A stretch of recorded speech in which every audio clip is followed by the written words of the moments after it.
She's small enough to use it as a nest, and her eggs are safe from larger predators up here. But as soon as they hatch, her 8 little ducklings must make it to the pond to feed. It's a difficult journey.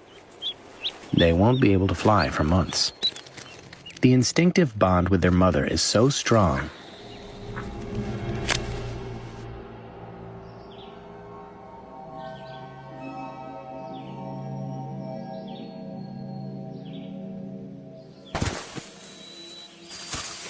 ducklings are born with soft, flexible bones.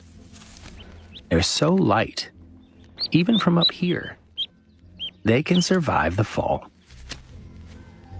and bounce like fluffy ping pong balls.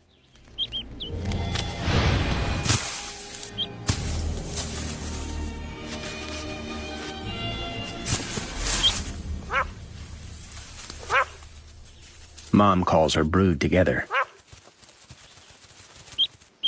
But there's always one straggler.